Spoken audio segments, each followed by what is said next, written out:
Cette fois, on a mis une carte en plus pour essayer de se repérer un petit peu de là où on est. Salut! Salut, Comment ça va? ça va très bien et vous? Ça va bien. Parfait. On est en pleine émission. Du coup, tu voulais nous parler notamment du Cameroun et de la Tunisie. Tout à fait, on va commencer par le Cameroun.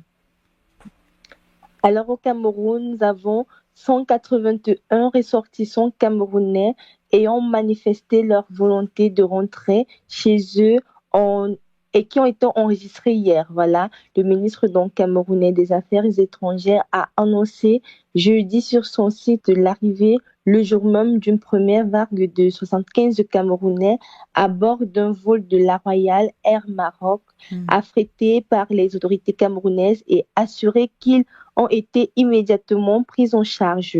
Et le ministre donc des Relations extérieures conjointement avec l'ambassade du Cameroun en Tunisie a entrepris donc des mesures urgentes et nécessaires pour l'encadrement consulaire et la prise en charge de tous les compatriotes en situation de détresse en Tunisie. Alors, ouais, justement, on savait que la situation en Tunisie était pas facile, justement, depuis les annonces du président qui avait dit des choses pas super. Quelles sont les mesures qui ont été prises pour la prise en charge des Camerounais en détresse en Tunisie, justement?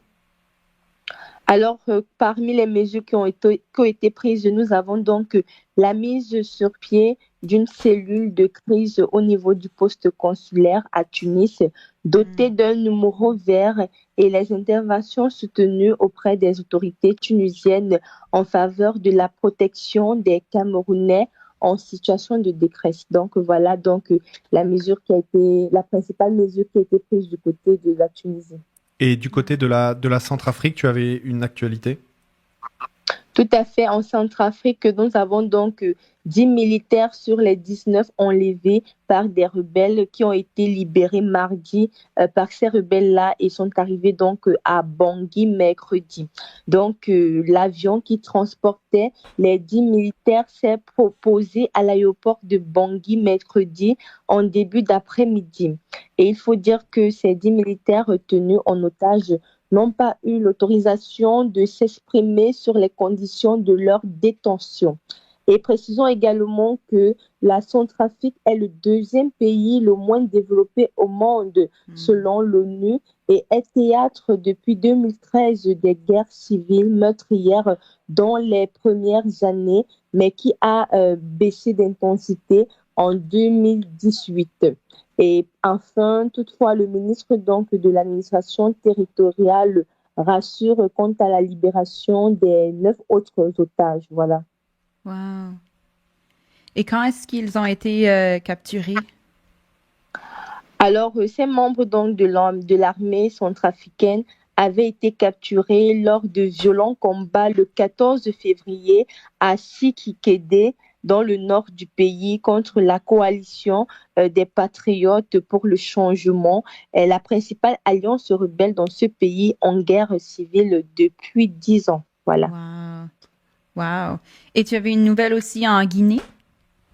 Oui, en Guinée, j'avais également une actualité. Voilà, la marine nationale donc guinéenne a saisi plus d'1,5 tonnes de cocaïne sur un navire battant pavillon Sierra Leone. Il s'agit en effet de 62 sacs de 25 kg de cocaïne chacun et un autre de 22 kg qui ont été trouvés dans la cale du navire arraisonné par l'armée au cours d'une de ses missions permanente de surveillance du territoire maritime guinéen. Et rappelons qu'entre 2019 et 2022, oui, au moins 57 tonnes de cocaïne ont été saisies en Afrique de l'Ouest ou en route vers cette région. Voilà. Wow. Et est-ce qu'il y a eu des suites judiciaires par rapport à la saisie?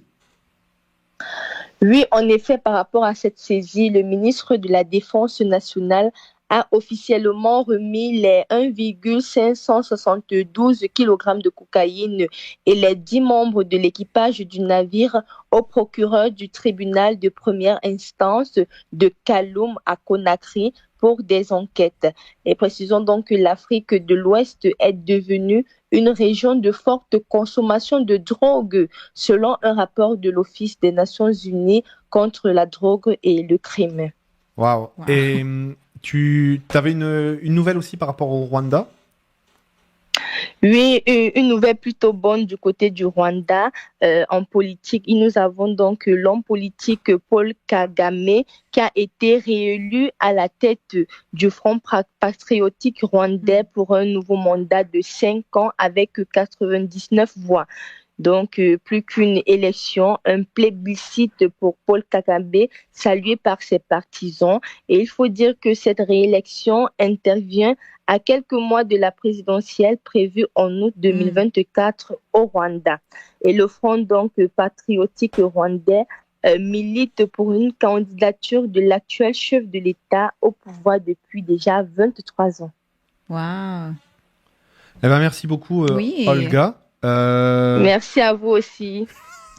C'est vraiment toujours un plaisir de t'avoir Oui. avec nous pour ce tour d'actualité. On va te laisser, il est tard là à Yaoundé. Est-ce qu'il fait beau au moins à Yaoundé? Pas tellement beau parce que nous sommes en pleine saison pluvieuse. Ah, yes. Actuellement, nous sommes en saison pluvieuse et vous imaginez les intempéries.